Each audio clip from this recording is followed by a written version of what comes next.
नमस्कार दोस्तों, आप सभी का स्वागत है डीके जन स्टडीज़ में। दोस्तों, आप सभी के लिए यहाँ पर पटवारी का मॉडल टेस्ट पेपर लेकर आए हैं, जो कि चौथे नंबर का मॉडल टेस्ट पेपर है, जो कि पूर्णतः निःशुल्क है। इससे पहले 3 मॉडल टेस्ट सीरीज अपलोड हो चुका है, तो आप अगर नहीं देखे होंगे तो नीचे डिस्क्रिप्शन में लिंक मिल जाएगा, जाकर जरूर देखिए।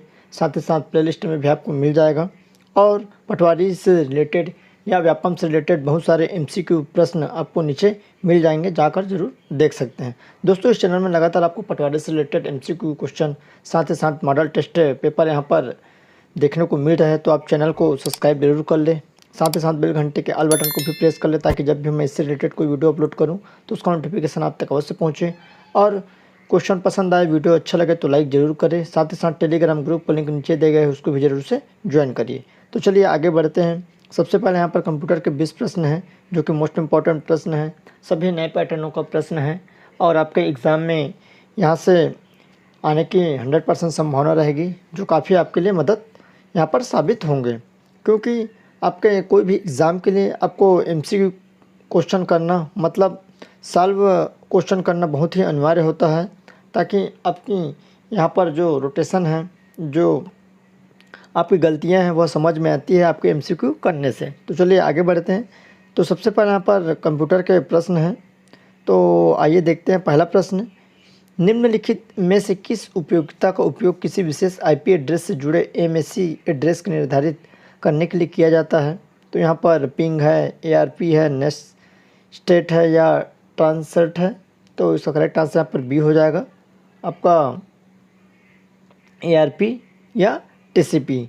नेक्स्ट क्वेश्चन है, यदि एक कंप्लीट मेश टोपोलॉजी नेटवर्क में 10 नोड है तो नेटवर्क में लिंक्स की कुल संख्या कितनी होगी? तो यहाँ पर 55 है, 45 है, 10 है या 100 है? तो इसका करेक्ट आंसर यहाँ पर बी हो जाएगा। इसकी संख्या कितनी होगी? यहाँ पर 45 होगी। दोस्तों, कंप्यूटर के जितने भी मैं यहाँ पर प्रश्न लेकर आ रहा हूँ, सभी नए प्रश्न हैं, नए पैटर्न का प्रश्न है और एग्ज़ाम में यहाँ पर पूछे जाने की संभावना 100% यहाँ से बनेगी। तो आप अच्छे से देखिए, क्वेश्चन सभी सिलेक्टेड प्रश्न है। अगला प्रश्न है, एक संचार को नियंत्रित करने वाले नियमों के एक समूह को कहा जाता है? तो स्टैंडर्ड्स या टोपोलॉजी, नेटवर्किंग या प्रोटोकॉल? तो इसका सही आंसर यहाँ पर डी हो जाएगा, प्रोटोकॉल कहा जाता है। अगला क्वेश्चन है, लैन के डाटा प्रेषण में प्रयुक्त होने वाली 4 प्रकार की प्रणालियाँ? ट्विस्ट पेयर केबल, घुमावदार युग्मतार, कोएक्सियल केबल, खाली स्थान तथा रेडियो तरंग? तो केबल ISDN है, केबल PSDN है, किरण तरंगे हैं या फाइबर ऑप्टिकल? तो उसका सही आंसर यहाँ पर डी हो जाएगा, फाइबर ऑप्टिकल इसका करेक्ट आंसर है, जो यहाँ पर इसमें रेडियो तरंगे के रूप में होती है। अगला है, संयुक्त संकेतक में निहित आवृत्तियों की सीमा को क्या कहते हैं? तो signal strength, signal weight, signal width या बैंड विथ? तो 5 का यहाँ पर करेक्ट आंसर डी हो जाएगा, बैंड विथ कहा जाता है। नेक्स्ट क्वेश्चन है, निम्न में से कौन सा शब्द नेटवर्क सुरक्षा से संबंधित है? तो DSL, MIT या W3C या फायरवॉल? फायरवॉल, तो इसका करेक्ट आंसर यहाँ पर डी हो जाएगा, आपका फायरवॉल। अगला क्वेश्चन है, निम्न में कौन सी इंटरनेट सेवा सिग्नल ट्रांसमिट करने के लिए रेडियो वेव्स का इस्तेमाल करती है और कम दूरी के भीतर इंटरनेट को एक्सेस प्रदान करती है? तो DSL है, ब्रॉडबैंड है, वाईफाई है, डायल अप है? तो 7 का यहाँ पर करेक्ट आंसर सी हो जाएगा, वाईफाई, जो कि इंटरनेट सिग्नल को यहाँ पर ट्रांसमिट करने के लिए यह रेडियो वेव का इस्तेमाल होता है वाईफाई में। दोस्तों, यहाँ पर कंटिन्यू आप सभी के लिए यहाँ पर निःशुल्क मॉडल टेस्ट सीरीज लेकर आए हूँ। आप अधिक से अधिक चैनल को सब्सक्राइब कर रख लें और क्वेश्चन को शेयर ज़रूर करें, ताकि आपके दोस्तों तक यह पहुँच सकें, और वीडियो को लाइक भी ज़रूर करिए। इस चैनल में आपको हमेशा व्यापम की तैयारी करवाई जाती है। तो चलिए आगे बढ़ते हैं। दूर के स्थानों पर स्थित 2 कंप्यूटर के बीच फाइलों को स्थानांतरित करने के लिए वे आपस में किसके द्वारा कनेक्ट करना चाहिए? किसके द्वारा यह कनेक्ट होता है? तो इंटरनेट है, हब है, रिपीटर है या मोडेम है? तो इसका करेक्ट आंसर यहाँ पर ये हो जाएगा, इंटरनेट के माध्यम से दूर की वस्तुओं को यहाँ पर कनेक्ट कर सकते हैं, 2 कंप्यूटर को जोड़ा जा सकता है। अगला क्वेश्चन है, सबसे पहले इंटरनेट का नाम क्या था? तो यूजनेट, अर्पानेट या यूरनेट? तो इसका करेक्ट आंसर यहाँ पर 9 का सी हो जाएगा, सबसे पहले अर्पानेट इसका नाम था। भारतीय ITI अधिनियम कब लागू किया गया? तो जुलाई 2014 में, जून 2000 में, नवंबर 2010 में या फरवरी 2002 में? तो इसका करेक्ट आंसर यहाँ पर बी हो जाएगा, जून 2000 में इसकी क्या हुई थी, यहाँ पर अधिनियम लागू किया गया था। वेब पेज एक दूसरे ये किस माध्यम से जुड़े हुए हैं? वेब पेज एक दूसरे से किस माध्यम से जुड़े हुए हैं? तो हाइपर लिंक है, एजेज है, या लिंक है, या वाईफाई। तो इसका सही आंसर यहाँ पर ये हो जाएगा, हाइपर लिंक के माध्यम से जुड़े होते हैं। नेक्स्ट है खालिस्तान सॉफ्टवेयर है जो कंप्यूटर को वायरस का पता लगाने और उनके बचने में मदद करती है। तो मालवेयर, एडवेयर, एंटीवायरस है, बोथ हैं, दोनों, ए या बी दोनों। तो 12 का यहाँ पर करेक्ट आंसर सी हो जाएगा आपका, एंटीवायरस। अगला है खालिस्तान सॉफ्टवेयर प्रोग्राम या एक हार्डवेयर डिवाइस होता है जो इंटरनेट नेटवर्क के माध्यम से आने वाले सभी डेटा पैकेट को फिल्टर करता है। तो एंटीवायरस है, फायरवॉल है, कुकीज़ है, मालवेयर है। तो उसका करेक्ट आंसर यहाँ पर बी हो जाएगा, फायरवॉल। अगला क्वेश्चन है प्लेन टेक्स्ट को अपठनीय टेक्स्ट से डिफर्ड टेक्स्ट में परिवर्तित करने की क्रिया है। तो यहाँ पर 4 ऑप्शन दिया है, तो 14 का करेक्ट आंसर बी हो जाएगा, एन्क्रिप्शन। अगला है वह हैकर जो किसी सिस्टम के मालिक की अनुमति के बाद सिस्टम में बग और कमजोरियों को खोजने में मदद करते हैं और सिस्टम को कोई नुकसान पहुंचाने का इरादा नहीं रखते। तो ब्लैक हैट हैकर्स है, वाइट हैट हैकर्स है, ग्रे हैट हैकर्स है, रेड हैट हैकर्स है। तो इसका सही आंसर बी हो जाएगा, वाइट हैट हैकर। अगला क्वेश्चन है ऐसे हैकर जो साइबर अपराध करके वित्तीय लाभ हासिल करना ही उनका मुख्य उद्देश्य होता है। तो black hat hacker, white hat hackers, या ग्रे हैट हैकर्स, या रेड हैकर्स। तो इसका करेक्ट आंसर यहाँ पर सही आंसर ये हो जाएगा, ब्लैक हैट हैकर्स। अगला क्वेश्चन है 17वां नंबर, कंप्यूटर में वायरस का प्रयोग किन माध्यमों से हो सकता है? तो चित्रों द्वारा, ऑडियो वीडियो द्वारा, डाउनलोड द्वारा, या उपयुक्त सभी के द्वारा। तो इसका करेक्ट आंसर डी हो जाएगा, सभी के द्वारा यहाँ पर कंप्यूटर में वायरस प्रवेश कर सकता है। हम अगर चित्रों को डाउनलोड करते हैं या क्लिप करते हैं, ऑडियो वीडियो को हम क्लिपिंग करते हैं या बनाते हैं या डाउनलोड करते हैं, तो सभी में यहाँ पर वायरस जाने की संभावना होती है। अगला है निम्नलिखित में कौन सा एंटीवायरस सॉफ्टवेयर नहीं है? तो अवीरा है, कास्पेरस्काई है, और मैकअफी है, या फायरफॉक्स है। तो उसका करेक्ट आंसर यहाँ पर डी हो जाएगा, फायरफॉक्स, जो कि एंटी सॉफ्टवेयर नहीं है। अगला है कंप्यूटर वायरस क्या है? सॉफ्टवेयर है, हार्डवेयर है, फ्रीवेयर, या बैक्टीरिया है। तो 19 का करेक्ट आंसर यहाँ पर ए हो जाएगा, सॉफ्टवेयर है। नेक्स्ट क्वेश्चन है कंप्यूटर वायरस है तो ऐसा कंप्यूटर प्रोग्राम जो स्वयं की प्रतिलिपियाँ बना सके, ऐसा वायरस जो मनुष्यों के स्वास्थ्य को प्रभावित करे, उपयुक्त दोनों या इनमें से कोई नहीं। तो उसका करेक्ट आंसर यहाँ पर ए हो जाएगा, ऐसा कंप्यूटर प्रोग्राम है जो स्वयं की प्रतिलिपि बनाती है और कंप्यूटर में जितने भी सॉफ्टवेयर रहते हैं या डेटा रहता है उसको यहाँ पर नुकसान पहुँचाते हैं। तो यहाँ पर 20 प्रश्न आपके कंप्यूटर के थे। अब यहाँ पर हिंदी के 10 प्रश्न जो कि मोस्ट इम्पॉर्टेंट है। हिंदी जो इजी रहता है और आप हिंदी में 10 में लगभग 8 से 9 प्रश्न गेन कर सकते हैं, 7 प्रश्न आसानी से बना सकते हैं अगर आप अच्छे से अगर तैयारी किए हैं तो आइए देखते हैं यहाँ पर हिंदी के प्रश्न। भविष्य में होने वाले के लिए एक शब्द है तो भावी, विगत या आभास। तो इसका करेक्ट आंसर ये हो जाएगा भावी, जो कि भविष्य में होने वाले को कहा जाता है भावी। अगला है आँख का पर्यायवाची क्या होगा? तो लोचन है, पावक, वसन या प्रभा। तो उसका करेक्ट आंसर यहाँ पर ये हो जाएगा, आपका आँख का क्या हो जाएगा? लोचन। उसी तरह इसको चक्षु भी कहा जाता है, नयन भी कहते हैं, दृक कहते हैं, नेत्र है, अक्षी है इत्यादि। पावक का आपका अर्गिन है या अनल है, धूमकेतु है इत्यादि कहा जाता है। वसन का भी आपका कपड़ा है, चीर है, पट है इत्यादि कहा जाता है।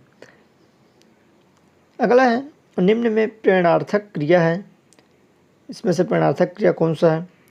तो चलना है, जगना है, पढ़ना है या बदलना है। तो उसका करेक्ट आंसर यहाँ पर बी हो जाएगा, आपका जगाना। तो इसका करेक्ट आंसर क्या हो जाएगा? आपका जगाना हो जाएगा, जो कि क्या है? प्रेरणार्थक क्रिया है। नेक्स्ट क्वेश्चन है निम्न में सर्वनाम शब्द है तो दान, भजन, कुछ, पढ़ना। तो उसका सही आंसर क्या हो जाएगा? आपका सी हो जाएगा, कुछ, जो कि क्या है? आपका सर्वनाम है। कुछ अनिश्चयवाचक सर्वनाम होता है, मतलब जो कुछ होता है कौन सा सर्वनाम है? अनिश्चयवाचक।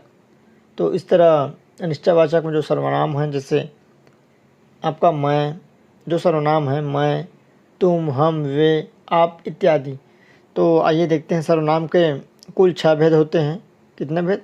सर्वनाम के 6 भेद होते हैं, और जिसमें आपका सबसे पहला पुरुषवाचक, ठीक है, फिर आपका निश्चयवाचक, अनिश्चयवाचक, संबंधवाचक चौथा, और 5वां प्रश्नवाचक, 6वां आपका निजवाचक। तो इस तरह यहाँ पर सर्वनाम के 6 भेद होते हैं। अगला क्वेश्चन है निम्न में कौन सा शब्द तद्भव है? तो चूर्ण है, छिद्र है, ज्ञान है या छत है। तो उसका करेक्ट आंसर यहाँ पर डी हो जाएगा, अपच्छत जो कि क्या है, तद्भव है। संस्कृत शब्दों में विकृत होकर बने शब्द तद्भव कहलाते हैं। किसमें? संस्कृत शब्द से जो आए हिंदी के शब्द हैं वो अधिकांश तद्भव शब्द कहलाते हैं। जैसे आपका पत्ता हो गया, अगम है, आंसू है इत्यादि सब तद्भव है। निम्न में कौन सा शब्द तत्सम है? तो आलस्य है, आम है, आग है या आश्रय है?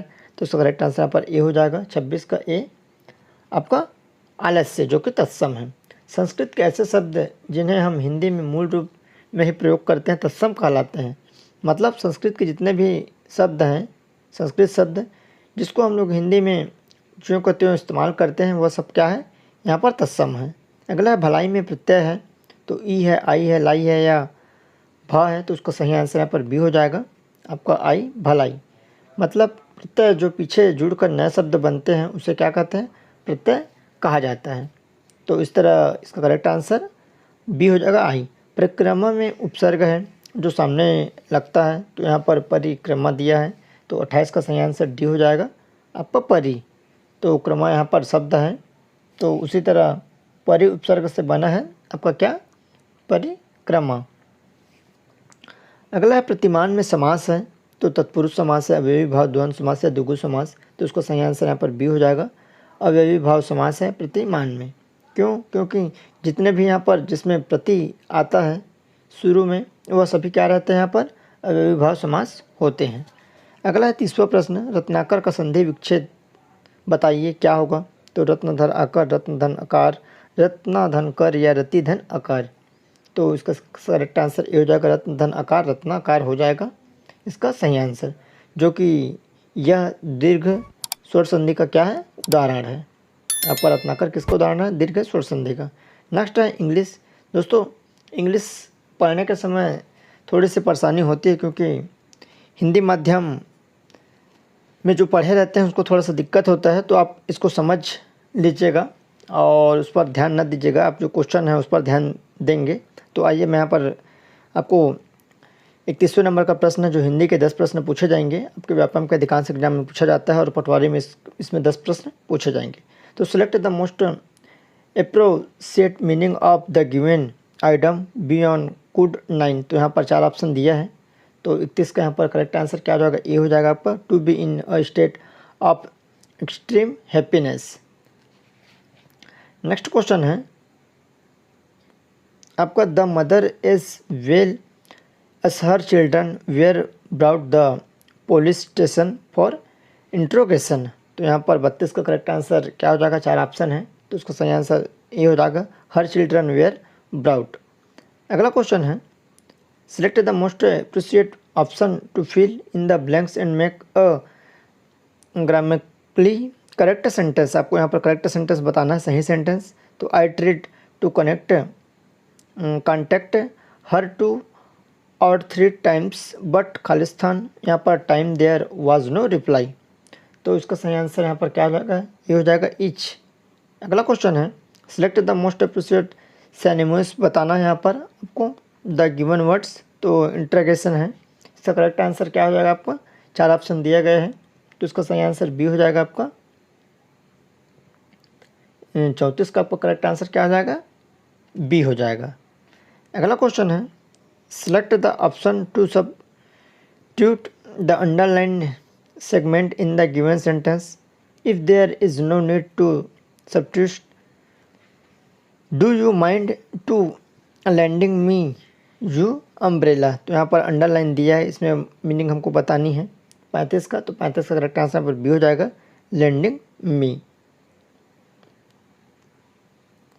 नेक्स्ट क्वेश्चन है 36 number, select the most appropriate word for the given group of word the study of human societies and cultures and their development. तो यहाँ पर 4 ऑप्शन है, यहाँ पर आप देख सकते हैं एंथ्रोपोलॉजी, जियोलॉजी, एटिमोलॉजी या साइकोलॉजी।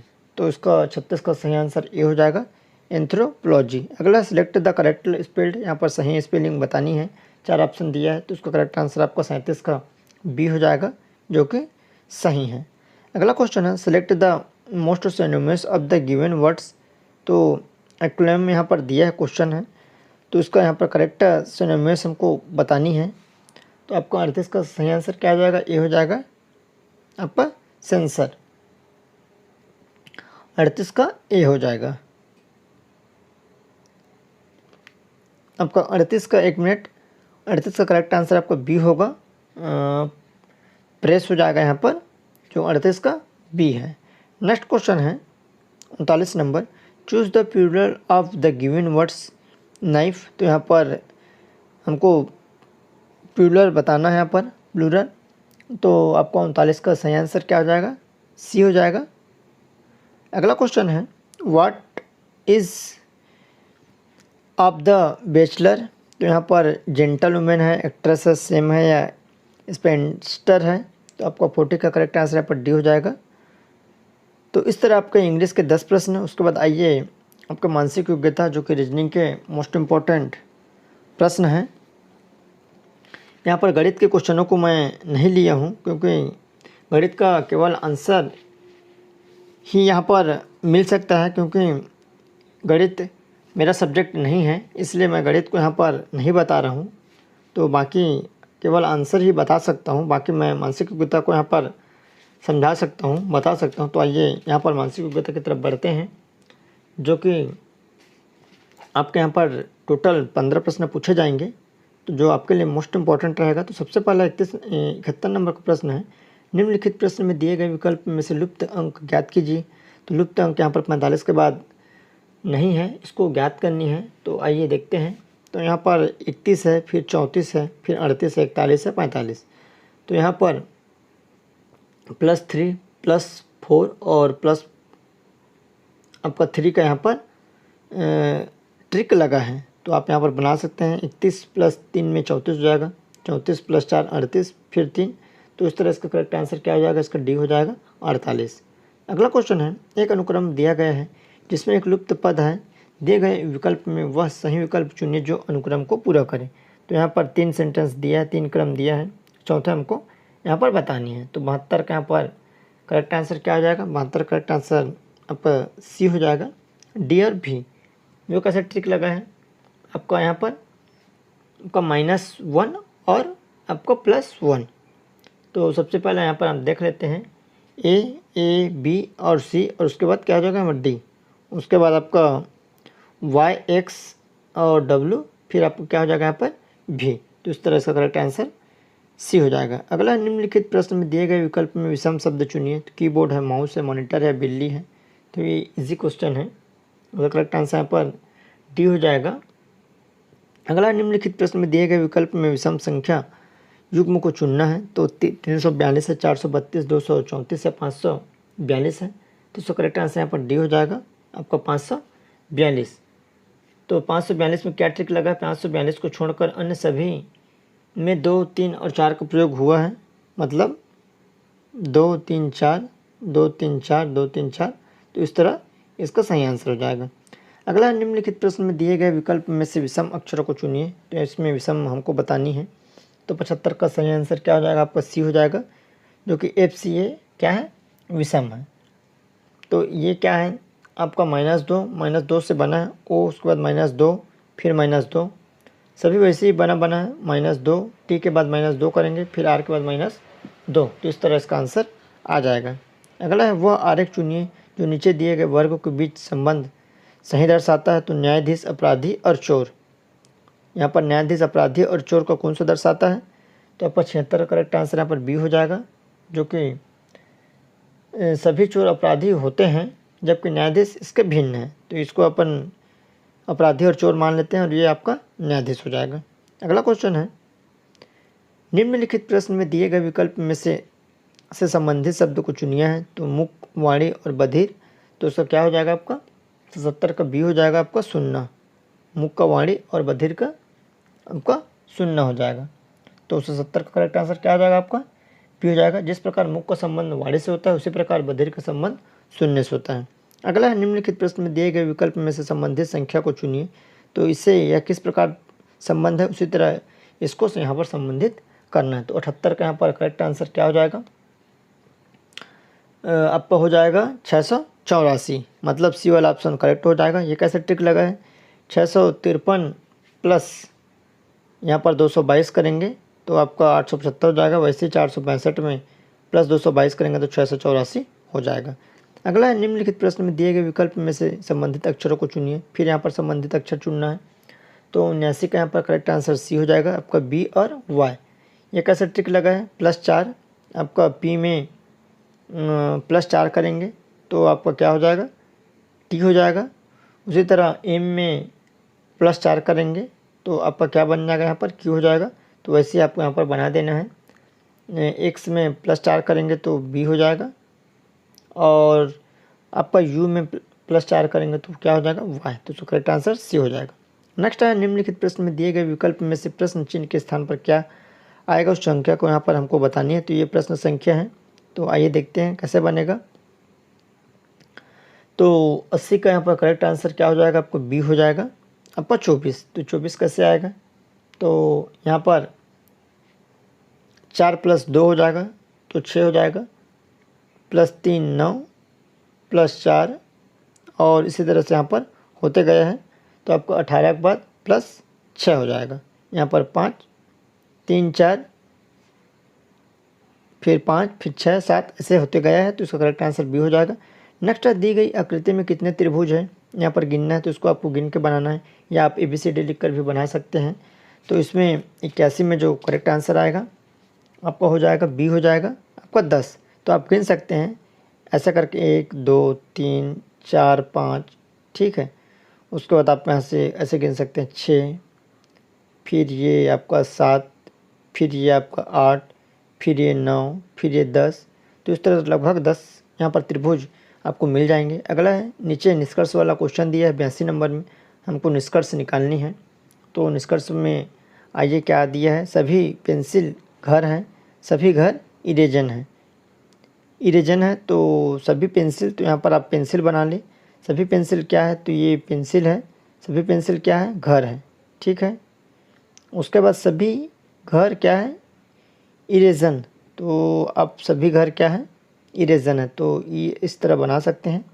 अब निष्कर्ष बताना है, कुछ पेंसिल इरेज़र है, कुछ इरेज़र पेंसिल है, और सभी इरेज़र पेंसिल ही हैं। तो सभी इरेज़र पेंसिल नहीं है, यहाँ पर आप देख सकते हैं। तो इसका करेक्ट आंसर क्या आ जाएगा, आपका 82 का ए हो जाएगा। केवल 1 और 2 क्या करते हैं, यहाँ पर अनुसरण करते हैं, तीसरा अनुसरण नहीं करते। अगला क्वेश्चन है, दी गई उत्तर आकृति में से उस आकृति को चुनिए जो प्रश्न में निहित हो। तो 83 का आइए देखते हैं। 83 का सही आंसर क्या हो जाएगा, सी हो जाएगा, जो कि इसमें निहित है। अगला क्वेश्चन है, कौन सी आकृति उत्तर आकृति प्रश्न आकृति के प्रतिरूप को पूरा करेगा। तो ये प्रतिरूप दिया है, इस तरह आप देख सकते हैं। तो 84 का करेक्ट आंसर आपका सी हो जाएगा, जो कि इसको पूरा करता है, ये सी वाला। अगला क्वेश्चन है, यदि एक दर्पण को AB रेखा पर रखा जाए तो दी गई आकृति उत्तर आकृति में कौन सी आकृति प्रश्न आकृति की सही प्रतिबिंब होगी। तो ये प्रश्न आकृति है, और नीचे में उत्तर आकृति। तो इसका करेक्ट आंसर यहाँ पर बी हो जाएगा। अगर आप दर्पण में देखेंगे तो इसका ऐसे दिखेगा। तो इस तरह इसका करेक्ट आंसर क्या हो जाएगा, बी हो जाएगा। तो ये रहा आपके रीजनिंग के 15 प्रश्न। उसके बाद आइए यहाँ पर सामान्य ज्ञान के 35 प्रश्न, जो कि मोस्ट इम्पोर्टेंट है आप सभी के लिए। तो आइए देखते हैं। सबसे पहला क्वेश्चन है, निम्नलिखित में कौन सा एक स्थिर पूंजी के रूप में नहीं जाना जाता। तो उपकरण है, औजार है, और मशीन है, मुद्रा है या इमारत। तो इसका करेक्ट आंसर यहाँ पर सी हो जाएगा। आपका स्थिर पूंजी किसको नहीं माना जाता है, आपका मुद्रा को। तो इसका करेक्ट आंसर क्या हो जाएगा, आपका सी हो जाएगा। मुद्रा मतलब धन। अगला क्वेश्चन है यहाँ पर, प्रच्छन्न बेरोजगारी प्रमुख रूप से खाली स्थान में पाया जाता है। तो शहरी है, अर्ध शहरी क्षेत्र, ग्रामीण क्षेत्र, या कोई विकल्प सही नहीं है। तो इसका करेक्ट आंसर यहाँ पर सी हो जाएगा। ग्रामीण क्षेत्रों में प्रच्छन्न बेरोजगारी होती है, जिसको हम लोग छिपी बेरोजगारी बोलते हैं। छिपी मतलब एक कार्य के लिए जहाँ पर 3 व्यक्ति की आवश्यकता हो या 3 व्यक्ति काम कर रहे हैं, तो उसको यहाँ पर प्रच्छन्न या छिपी बेरोजगारी बोलते हैं। जैसे कि लोग कृषि कार्य में एक खेत में 20 लोग 10 लोग लगे रहते हैं और कंटिन्यू इसी को करते रहते हैं, ये यहाँ पर छिपी बेरोजगारी है। भारत के पहले मुख्य चुनाव आयुक्त निम्नलिखित में से कौन थे। तो KV सुंदरम है, सुकुमार सेन है, डॉक्टर नागेंद्र सिंह, या टी स्वामीनाथन। तो उसका करेक्ट आंसर बी हो जाएगा, सुकुमार सुकुमार सेन एक भारतीय प्रशासनिक सेवा के अधिकारी थे जो 1950 से 1958 तक भारत के पहले मुख्य निर्वाचन हुए हैं। कब से? 1950 से 1958 तक। अगला क्वेश्चन है, भारत में राष्ट्रपति को पद और गोपनीयता की शपथ निम्नलिखित में से कौन दिलाता है? तो इसका करेक्ट आंसर यहाँ पर 89 का सी हो जाएगा। उच्चतम न्यायालय के मुख्य न्यायाधीश, मतलब सर्वोच्च न्यायालय के मुख्य न्यायाधीश राष्ट्रपति को यहाँ पर शपथ दिलाते हैं। अगला क्वेश्चन है, सिंधु घाटी सभ्यता के निम्नलिखित स्थानों में से कौन सा एक स्थान रावी नदी के किनारे पर स्थित है? तो लोथल है, मोहनजोदड़ो है, चनहुंदड़ो है या हड़प्पा है? तो इसका करेक्ट आंसर यहाँ पर डी हो जाएगा। हड़प्पा रावी नदी के किनारे स्थित है और यहाँ पर हड़प्पा सभ्यता के रूप में जाना जाता है। इसकी पहली साइड में इसको खोजा गया था 1920 में और जो सामने आया था, और यह अब पाकिस्तान में है, जो कि यह हड़प्पा जो रावी नदी के किनारे स्थित है। अगला है, टीपू सुल्तान को ब्रिटिश सेना ने खालिस्तान आंग्ल मैसूर युद्ध में पराजित किया तो प्रथम, द्वितीय, तृतीय या पंचम? तो इसका करेक्ट आंसर यहाँ पर तृतीय आंग्ल मैसूर युद्ध में यहाँ पर टीपू सुल्तान की हार हुई थी। और तीसरे आंग्ल मैसूर युद्ध आपका 1790 से 92 के बीच हुआ था। तो इसका करेक्ट आंसर यहाँ पर सी हो जाएगा। नेक्स्ट क्वेश्चन है, निम्नलिखित में कौन सा एक भूदृश्य से बहते जल या नदी से निर्मित नहीं होता? तो वी आकार की घाटी, विसर्प या गड्ढा या हिमोड़? तो इसको सही आंसर यहाँ पर डी हो जाएगा, हिमोड़, जो कि आपका ग्लेशियर के पीछे में बनती है। तो इसका करेक्ट आंसर डी हो जाएगा। अगला है, भारत में ताजे जल का प्रमुख स्रोत कौन सा है? भूजल, महासागरीय जल, टैंक या जलप्रपात? तो इसको सही आंसर ए हो जाएगा, आपको भूजल। नेक्स्ट क्वेश्चन है, मानव शरीर में भोजन का पाचन निम्नलिखित में से किस अंग से शुरू होता है? तो मुख है, अमाशय है, छोटी आंत या बड़ी आंत? तो इसका करेक्ट आंसर यहाँ पर ए हो जाएगा। आपका मुख से यहाँ पर शरीर में पाचन की क्षमता स्टार्ट होती है या अंग से शुरू होता है। अगला क्वेश्चन है 95 नंबर, निम्नलिखित में से कौन सा एक पौधा में कोशिका विभाजन की क्षमता रखता है? तो पैरेन्काइमा, आपका स्क्लेरेन्काइमा, जाइलम या शीर्ष विभाजक?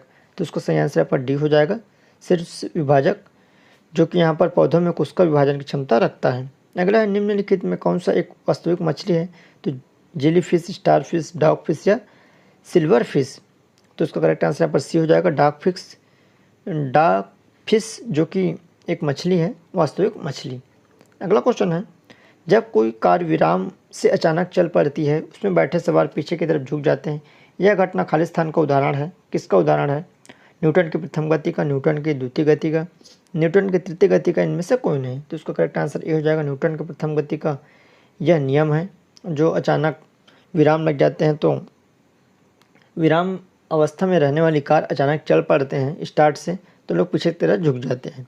अगला, निम्नलिखित में से कौन सा तरंग आपका जल के सतह पर एक गतिशील मोटर बोट द्वारा उत्पन्न तरंग का एक उदाहरण है?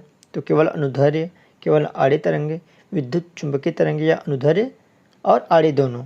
तो इसका करेक्ट आंसर यहाँ पर डी हो जाएगा, अनुदैर्ध्य और आड़ी दोनों इसका करेक्ट आंसर होगा। अगला है, निम्नलिखित में किस कंप्यूटर कुंजी द्वारा छोटे अक्षरों को बड़े अक्षरों में बदला जाता है? तो अल्ट है, कंट्रोल है, कैप्स लॉक या इंटर है?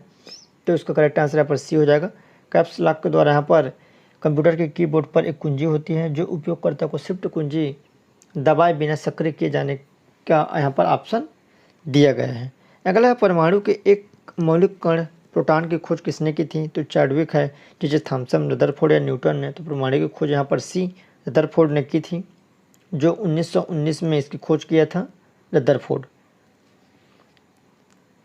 अगला क्वेश्चन है, ग्रीष्म ऋतु में मिट्टी के घड़े में, यहाँ पर घड़े है, घड़े में रखा पानी खालिस्तान की प्रक्रिया के कारण ठंडा हो जाता है? परासण है, भाप है, विसरण है या वाष्पोत्सर्जन? तो इसका करेक्ट आंसर पर बी हो जाएगा। आपको मिट्टी के बर्तनों में पानी में छिद्रों के माध्यम से जल्दी वाष्पित हो जाता है, तो यह शीतलन वाष्पीकरण के कारण होता है। तो 101 का यहाँ पर करेक्ट आंसर क्या हो जाएगा? आपका बी हो जाएगा। अगला क्वेश्चन है, निम्नलिखित में कौन सा एक मानव निर्मित पर्यावरण नहीं है? तो स्विमिंग पूल है, चिड़ियाघर है, झील है या बाग है? तो 102 का करेक्ट आंसर यहाँ पर सी हो जाएगा, झील, जो कि मानव निर्मित नहीं है। जो प्राकृतिक बनता है उसको झील कहा जाता है। अगला क्वेश्चन है, निम्नलिखित में से किस वर्ष प्रधानमंत्री ग्राम सड़क योजना शुरू की गई थी? तो 1988, 2000, 2002 या 2004? तो इसका करेक्ट आंसर यहाँ पर बी हो जाएगा, 2000 में इसकी शुरुआत की गई थी प्रधानमंत्री ग्राम सड़क योजना के तहत। तो जिसकी यहाँ पर योजना करता था, जिन्होंने स्टार्ट किया था, आपके अटल बिहारी वाजपेयी ने इसको स्टार्ट किया था। अगला क्वेश्चन है, निम्नलिखित वैज्ञानिकों में से किसके उत्प्लावन के नियमों की खोज की थी, या किसने उत्प्लावन के नियमों की खोज की थी? तो न्यूटन है, थॉमसन एडिसन है, या आर्किमिडीज, या जॉन डाल्टन। तो इसका करेक्ट आंसर यहाँ पर सी हो जाएगा। आपका आर्किमिडीज ने यहाँ पर उत्प्लावन के नियम की खोज की थी। अगला है, ओलंपिक के लिए क्वालिफाई करने वाली पहली भारतीय महिला जिम्नास्टिक कौन है? तो कर्णम मल्लेश्वरी, पीटी उषा, दीपा कर्माकर, या गीता फोगाट। तो उसका करेक्ट आंसर यहाँ पर सी हो जाएगा। दीपा कर्माकर था जिन्होंने ओलंपिक खेलों के लिए यहाँ पर सबसे पहले अर्हता प्राप्त की थी। दीपा कर्माकर भारत की पहली जिम्नास्टिक थी और वह 2014 ग्लासगो राष्ट्रमंडल खेल में पदक भी जीता था। तो इस तरह इसका करेक्ट आंसर सी हो जाएगा। अगला है, निम्नलिखित में कौन सा लोक नृत्य उड़ीसा से संबंधित है? जो छऊ है, तमाशा है, मलखम्ब है, इनमें से कोई नहीं। तो 106 का करेक्ट आंसर यहाँ पर ए हो जाएगा, आपका छऊ, जो कि उड़ीसा से संबंधित है। कहाँ से संबंधित है? उड़ीसा से। अगला है, निम्नलिखित में कौन सा एक भारत में वीरता का दूसरा सर्वोच्च पुरस्कार है? तो वीर चक्र, महावीर चक्र, अशोक चक्र, या शौर्य चक्र है। तो उसका करेक्ट आंसर यहाँ पर बी हो जाएगा, आपका महावीर चक्र, जो कि परमवीर चक्र के बाद दूसरा प्रमुख चक्र यहाँ पर होता है, जो कि सम्मान होता है भारतीय सेना का। अगला है, Harry Potter and the cost child नामक पुस्तक किसने लिखी?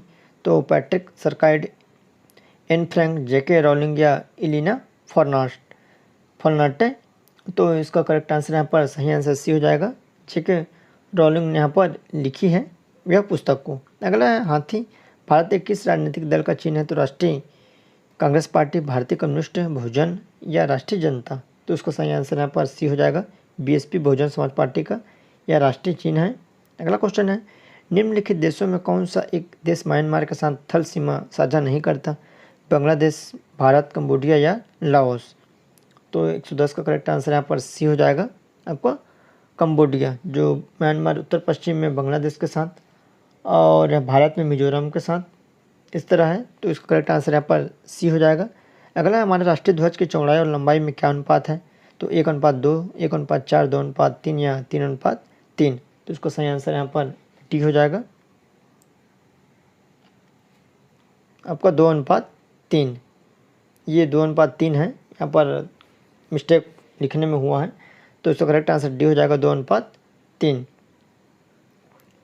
अगला क्वेश्चन है, भारतीय राज्यों को भाषाई आधार पर पुनर्गठित किस वर्ष किया गया? तो 1947, 1950, 1952, या 1956। तो इसका करेक्ट आंसर यहाँ पर डी हो जाएगा। 1956 में भाषाई आधार पर सबसे पहले पुनर्गठित किया गया था, जो कि जवाहरलाल नेहरू और सरदार वल्लभ भाई पटेल और पट्टाभी सीतारामैया की अध्यक्षता में 1948 में एक समिति गठित हुई थी। तो वह 1956 में इसकी पेशकश की थी और 1953 में भाषा के आधार पर पहला राज्य आपका आंध्र प्रदेश बना था। कब? 1953 में भाषा के आधार पर। अगला है, नए राज्य एकीकरण, समेकन और संघ आदि से अस्तित्व में आते हैं। यहाँ संघ से संदर्भित है। तो 113 का करेक्ट आंसर यहाँ पर ए हो जाएगा। संघ का रूप जहाँ केंद्र शक्तिशाली और राज्य कमजोर होते हैं उसको यहाँ पर संघ कहा जाता है। अगला क्वेश्चन है, संपत्ति का अधिकार जिसे 44वें संविधान संशोधन के द्वारा मौलिक अधिकारों को सूची से निकाल दिया गया है, अनुच्छेद खालिस्तान के अंतर्गत एक साधारण विधिक अधिकार बन गया। तो यहाँ पर आपका 327 ए है, 33 बी है, 373 बी है, या 300 ए। तो इसका करेक्ट आंसर यहाँ पर आपका डी हो जाएगा, 300 ए। अगला है, भारत में कितने मौलिक अधिकार हैं? 10, 7, 5, या 6। तो 115 का करेक्ट आंसर यहाँ पर डी हो जाएगा। भारत में 6 मौलिक अधिकार हैं, आप सभी को मालूम भी होगा। अगला क्वेश्चन है, मौलिक अधिकारों के बारे में निम्नलिखित में से कौन सा कथन असत्य है? तो 4 कथन दिया है, तो इनमें हमको असत्य बतानी है। तो उसका करेक्ट आंसर यहाँ पर ए हो जाएगा। नई तकनीक इन अधिकारों के लिए खतरा बन सकती है, यह क्या है? असत्य है। और यहाँ पर मौलिक अधिकार आपके भाग 3 में है, भारतीय संविधान के भाग 3 में इसको रखा गया है। और अनुच्छेद आर्टिकल आपका 12 से 35 तक मौलिक अधिकारों का क्या यहाँ पर वर्णन है। अगला क्वेश्चन है, आरबीआई के नए गवर्नर के रूप में किसकी नियुक्ति की गई है? तो शक्तिकांत दास है, उर्जित शाह, राजन या उपेंद्र शाह? तो उसका करेक्ट आंसर यहाँ पर ये हो जाएगा। वर्तमान में आरबीआई के गवर्नर कौन है? शक्तिकांत दास है। अगला, किस वर्ष में प्रथम बैंकों को राष्ट्रीयकरण किया गया था? 1947, 1951, 1969 या 1980? इसका करेक्ट आंसर यहाँ पर सी हो जाएगा। 1969 को सबसे पहले यहाँ पर बैंकों का राष्ट्रीयकरण किया गया था, जिसमें 14 बैंकों को शामिल किया गया था। इन सभी बैंकों का यहाँ पर राष्ट्रीयकरण हुआ था। अगला, निम्न में से किस उत्पादों पर उत्पाद शुल्क वसूल किया जाता है? तो सामान का आयात, सामान का निर्यात, सामान का उत्पादन या सामान का बिक्री? तो उसका करेक्ट आंसर यहाँ पर सी हो जाएगा। सामान का उत्पादन में यहाँ पर उत्पाद शुल्क लगता है। और उत्पाद शुल्क यह केंद्रीय सरकार का कर होता है, मतलब सेंट्रल गवर्नमेंट का कर होता है, जो कि उत्पाद शुल्क होता है। अगला है, ₹100 के नोट पर किसके हस्ताक्षर होते हैं? तो आरबीआई गवर्नर, वित्त मंत्री, सचिव या राष्ट्रपति? करेक्ट आंसर यहाँ पर ए हो जाएगा। 100 एवं 50 के नोट पर रिजर्व बैंक के गवर्नर के हस्ताक्षर होते हैं। अगला है, विविध जो कि राष्ट्रीय पुलिस अकादमी कहाँ स्थित है? हैदराबाद है, देहरादून, नई दिल्ली या इस्लामाबाद? तो उसका सही आंसर ए हो जाएगा। हैदराबाद में राष्ट्रीय पुलिस अकादमी स्थित है, जिसको सरदार वल्लभ भाई पटेल राष्ट्रीय पुलिस अकादमी कहा जाता है। और इसकी स्थापना 15 अगस्त 1948 को की गई थी, पर राष्ट्रीय पुलिस अकादमी की स्थापना। अगला है, जन गण मन जो भारत का राष्ट्रगान है सर्वप्रथम कब गाया गया? तो 4 ऑप्शन है, तो 122 का करेक्ट आंसर ए हो जाएगा। 27 दिसंबर 1911 को सबसे पहले राष्ट्रगान गाया गया था, जनगण मन। गुरुदेव रविंद्रनाथ टैगोर द्वारा रचित जनगण मन 24 जनवरी और 1950 को भारत का यह क्या बना था? राष्ट्रगान बना था। और सर्वप्रथम 27 दिसंबर 1911 को यहाँ पर इसकी जो कांग्रेस के कलकत्ता अधिवेशन है, कहाँ? कांग्रेस का कलकत्ता अधिवेशन में इसको गाया गया था। अगला क्वेश्चन है, वह कौन से कवि और संत है जिन्होंने रामायण का एक दूसरा संस्करण रामचरित लिखा है? तो इसका करेक्ट आंसर यहाँ पर तुलसीदास हो जाएगा। 123 का सही आंसर डी हो जाएगा। श्री रामचरित मानस अवधी भाषा में आपका गोस्वामी तुलसीदास ने 16वीं सदी में रचित आपको महाकाव्य के द्वारा की गई थी। अगला क्वेश्चन है, माई कंट्री माई लाइफ किसकी आत्मकथा है? तो उसका करेक्ट आंसर यहाँ पर सी हो जाएगा, Lal Krishna Advani. My country my life Lal Krishna Advani की आत्मकथा है।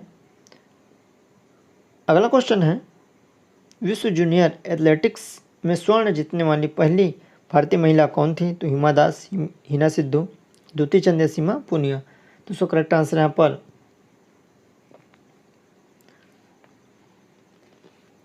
तो 125 का सही आंसर क्या हो जाएगा? यहाँ पर ए हो जाएगा आपका हिमा दास। 12 जुलाई 2018 को यहाँ पर फिनलैंड में आयोजित जूनियर एथलेटिक्स में यहाँ पर 400 मीटर दौड़ में इन्होंने यहाँ पर पदक जीता था। अगला है, पहली बार भारत पर आक्रमण करने वाला मुस्लिम शासक कौन था? तो फिरदौस शाह, मोहम्मद गौरी, मोहम्मद बिन कासिम या महमूद गजनवी? तो 126 का करेक्ट आंसर सी हो जाएगा। भारत में प्रथम मुस्लिम आक्रमणकारी मोहम्मद बिन कासिम था, जिन्होंने 711 और 712 ईस्वी में यहाँ पर आक्रमण किया था, सिंध पर आक्रमण किया था। उसके बाद यहाँ पर 712 में भारत पर यहाँ पर आक्रमण किया था। अगला है, भारत का प्रथम चल पुलिस थाना कहाँ कार्यरत है? होशियारपुर, इलाहाबाद, वाराणसी या अहमदाबाद? तो उसका करेक्ट आंसर यहाँ पर ए हो जाएगा। होशियारपुर में स्थित है, जो कि चलता फिरता पुलिस स्टेशन, जो कि होशियारपुर कहाँ है? आपका पंजाब में। तो इसको भी आपको ध्यान रखना है। अगला है, किस वर्ष तक सिंह भारत का राष्ट्रीय पशु रहा है? तो 1947, 1952, 1972 या 1980? तो उसका करेक्ट आंसर यहाँ पर सी हो जाएगा। वर्ष 1972 तक सिंह भारत का राष्ट्रीय पशु था। वर्तमान में पेंथेरा ट्रिगिस भारत का राष्ट्रीय पशु है, जो कि बाघ है। अगला है, संयुक्त राष्ट्र के मानव अधिकार उच्चायुक्त का कार्यालय कहाँ स्थित है? जिनेवा, न्यूयॉर्क, हेग है या स्टॉकहोम है? तो इसको सही आंसर ए हो जाएगा। संयुक्त राष्ट्र का मानव अधिकार उच्चायुक्त कहाँ है? जिनेवा में है। अगला क्वेश्चन है, बाल दिवस इस दिन मनाया जाता है? तो 30 जनवरी, 2 अक्टूबर, 26 या 14? तो इसका करेक्ट आंसर यहाँ पर डी हो जाएगा। बाल दिवस 14 नवंबर को मनाया जाता है, जो कि भारत के प्रथम प्रधानमंत्री जवाहरलाल नेहरू के जन्म दिवस पर यह मनाए जाते हैं। उन्मुक्ता माल्यदा पुस्तक किसने लिखी है? तो कृष्णदेव राय, तीरंदाजी, पुलकेशी या समुद्रगुप्त? तो 131 का करेक्ट आंसर यहाँ पर ए हो जाएगा। आपको कृष्णदेव राय ने यह पुस्तक लिखी है। अगला है, ग्रैंड स्लैम पद किस खेल से संबंधित है? तो निशानेबाज, तीरंदाजी, लॉन टेनिस या स्क्वैश? तो 133 का यहाँ पर करेक्ट आंसर डी हो जाएगा। आपका इस क्वेश्चन से यह संबंधित है आपका ग्रैंड स्लैम। अगला क्वेश्चन है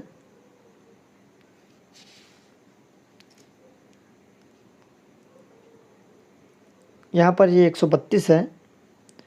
तो ग्रैंड स्लैम पद किस खेल से संबंधित है? तो इसका करेक्ट आंसर यहाँ पर लॉन टेनिस हो जाएगा। 132 का करेक्ट आंसर सी हो जाएगा, जो कि लॉन टेनिस है। अगला है आपका 133 नंबर।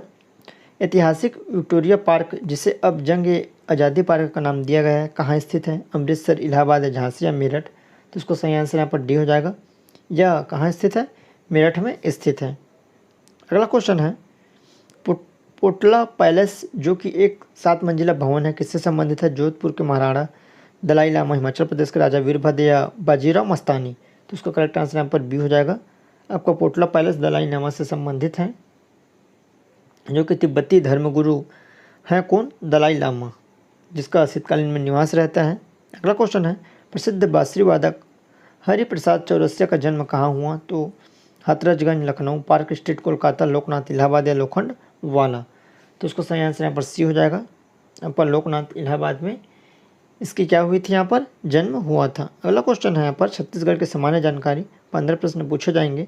छत्तीसगढ़ क्षेत्र से प्रथम महिला सांसद कौन थी? तो उसका करेक्ट आंसर यहाँ पर सी हो जाएगा, मिनी माता, जो कि छत्तीसगढ़ से पहली महिला सांसद थी। इन्होंने 1952, इसको याद रखना जरूरी है, 1952 से 1972 तक यह सांसद रही है। अगला क्वेश्चन है छत्तीसगढ़ राज्य की किस दिशा में कोठरी बेसिन स्थित है? तो उत्तर पश्चिम, उत्तर पूर्व, दक्षिण पश्चिम में दक्षिण पूर्व? तो उसको सही आंसर यहाँ पर सी हो जाएगा। दक्षिण पश्चिम में यहाँ पर कोठरी बेसिन स्थित है, जो कि लगभग राजनांदगांव जिले मुला तहसील के आसपास स्थित है। अगला क्वेश्चन है इस राज्य के उत्तर में खालिस्तान स्थित है? तो हिमालय पर्वत, बस्तर का पठार, अरावली पर्वत या सतपुड़ा पर्वत? तो उसका करेक्ट आंसर यहाँ पर डी हो जाएगा। उत्तर में सतपुड़ा पर्वतमाला स्थित है, जो कि छत्तीसगढ़ के उत्तर में, जिसे मैकाल पर्वत श्रेणी का भाग कहा जाता है, जो आपके उत्तर में फैला है और नीचे आपके दक्षिण तक जाते तक। अगला है डोरसा, मटासी, कन्हार, भांटा संबंधित शब्दावली किससे संबंधित है? तो उसका करेक्ट आंसर ये हो जाएगा, आपका मिट्टी से संबंधित है। डोरसा, मटासी, कन्हार, भांटा इत्यादि। अगला क्वेश्चन है उराव जनजाति का कौन सा लोक नृत्य है? तो गौर है, ककसार है, बिलमय है, सरहुल है? तो उसका करेक्ट आंसर यहाँ पर डी हो जाएगा। आपका सरहुल नृत्य उराव जनजाति का प्रमुख नृत्य है, जो कि साल वृक्ष के फूलने पर इस नृत्य को किया जाता है, जिसमें मांदर, झांझ इसके प्रमुख वाद्य यंत्र होते हैं और उरांव भारत की प्रमुख जनजाति है। अगला क्वेश्चन है पंडवानी गायन का कथानक क्या है? तो रामायण, महाभारत, श्रीमद् या शिव पुराण? तो करेक्ट आंसर यहाँ पर डी हो जाएगा। महाभारत में यहाँ पर पंडवानी गायन होता है और पंडवानी गायन का संबंध महाभारत से है। इसके नायक कौन होते हैं? भीम होते हैं और वेदमती तथा कपालिक 2 शैलियों में इसकी गायन होती है। झाड़ू राम देवांगन, तीजन बाई, ऋतु वर्मा, पूनाराम निषाद आदि इसके प्रमुख गायक हैं। अगला है पंडित रविशंकर शुक्ल पुरस्कार किस क्षेत्र में दिया जाता है? तो शिक्षा, सामाजिक सद्भाव, महिला संरक्षण या जनसेवा? तो उसका सही आंसर यहाँ पर बी हो जाएगा। सामाजिक सद्भाव के क्षेत्र में पंडित रविशंकर शुक्ल पुरस्कार दिया जाता है। अगला क्वेश्चन है अब छत्तीसगढ़ कहे जाने वाले प्रदेश का प्राचीन नाम है? तो कलिंग है, चिलरम है, रंगर या दक्षिण कोसल? तो उसका करेक्ट आंसर डी हो जाएगा। छत्तीसगढ़ को पहले दक्षिण कोसल कहा जाता था। छत्तीसगढ़ में मराठा राज की पुनर्स्थापना का कालखंड कौन सा है? तो 1835-55, 1830-54, 1825-35 या 1820-30? तो इसका करेक्ट आंसर यहाँ पर बी हो जाएगा। आपका 1830 से 1854 जो रघु जी तृतीय के समय अल्पवयस्क होने के कारण 1818 से लेकर 1830 तक ब्रिटिश मराठों के प्रतिनिधि के रूप में यहाँ पर कार्य करता रहा। अगला क्वेश्चन है नागपुर के भोसला राज्य पर ब्रिटिश संरक्षण के अंतर्गत छत्तीसगढ़ में नियुक्त प्रथम सुपरिटेंडेंट कौन था? तो captain Edmund Agnew, captain Hunter या मेजर सैंडिस? तो उसका करेक्ट आंसर यहाँ पर ए हो जाएगा, कैप्टन एडमंड, जो कि प्रथम नियुक्त क्या था? सुपरिटेंडेंट यहाँ पर रहा है। अगला क्वेश्चन है 46 नंबर। ब्रिटिश काल में छत्तीसगढ़ में रियासतों की संख्या कितनी थी? 28, 14, 32 या 38? तो उसका सही आंसर यहाँ पर बी हो जाएगा। 14 रियासत थी छत्तीसगढ़ में, जिसका विलय कर 1 जनवरी 1948 को यहाँ पर विलय कर दिया गया था। अगला है महाभारत काल में महानदी का नाम क्या था? तो कावेरी, ताप्ती, महानंदा इनमें से कौन है? तो 147 का करेक्ट आंसर यहाँ पर महाभारत काल में महानदी का उल्लेख प्राप्त नहीं होता है, तो उसका करेक्ट आंसर यहाँ पर डी हो जाएगा। आपका महाभारत काल में महानदी का उल्लेख नहीं है, तो इनमें से कोई नहीं हो जाएगा 147 का। आपको परंतु सतयुग में महानदी का उल्लेख निरुत्पला के नाम से होता है, मतलब इनका आंसर क्या हो जाएगा, यहाँ पर डी हो जाएगा। अगला है छत्तीसगढ़ में उद्यानिकी के क्षेत्र में किसी फसल का क्षेत्र सबसे अधिक है, तो फलों का, सब्जियों का, औषधि का या पुष्प का, तो इसका सही आंसर यहाँ पर बी हो जाएगा। सब्जियों का सबसे अधिक यहाँ पर उत्पादन है। पूरे प्रदेश में सर्वाधिक 1,90,000 मीट्रिक टन टमाटर की पैदावार होती है आपके जसपुर तरफ आल छत्तीसगढ़ में। छत्तीसगढ़ की मुड़िया जनजाति के युवा गृह का नाम क्या है, तो रंगमन है, गितियूरा है, घोटुल है, धुमकुरिया है, तो 149 का करेक्ट आंसर यहाँ पर सी हो जाएगा। आपको घोटुल जो कि मुड़िया जनजाति का युवा गृह है और जो कि बस्तर संभाग में यह पाई जाती है मुड़िया जनजाति, इसका युवा गृह क्या है, घोटुल है। उसी तरह आपको उरांव का क्या है, धुमकुरिया है, और आपका जो गिटी ऊना है यह बिरहोर का है, और आपका जो रंगबन है यह भूनिया है। अगला क्वेश्चन है कमार जनजाति पर शोध करके द कमार किसने लिखा, तो ग्रेसन है, डी.एन. मजूमदार, श्यामा चरण दुबे या रविंद्रनाथ मुखर्जी। तो करेक्ट आंसर यहाँ पर आपका श्यामा चरण दुबे हो जाएगा। डॉक्टर श्यामा चरण दुबे ने गरियाबंद में निवास करने वाली द कमार जनजाति पर द कमार नामक शोध ग्रंथ की रचना की है। तो 150 का करेक्ट आंसर क्या हो जाएगा आपका, यहाँ पर सी हो जाएगा, श्यामा चरण दुबे। तो इस तरह यहाँ पर आपके 150 प्रश्न जो कि पटवारी एग्जाम के लिए काफ़ी महत्वपूर्ण है। निःशुल्क मॉडल टेस्ट सीरीज है। यह टेस्ट सीरीज आपको दिलाना बहुत ही महत्वपूर्ण रहता है, क्योंकि आपकी तैयारी कितनी है, कहाँ कहाँ पर आपकी गलती होती है, क्वेश्चन आपको यहाँ पर सुधारने का मौका मिलता है। तो चलिए दोस्तों, आप चैनल में ऐसे बने रहिए, चैनल को सब्सक्राइब कर रखे रहिए। इस चैनल में आपको कंटिन्यू एग्जामों से रिलेटेड जानकारियाँ मिलती रहेगी और MCQ क्वेश्चन यहाँ पर मिलते रहेंगे। तो चलिए दोस्तों, धन्यवाद।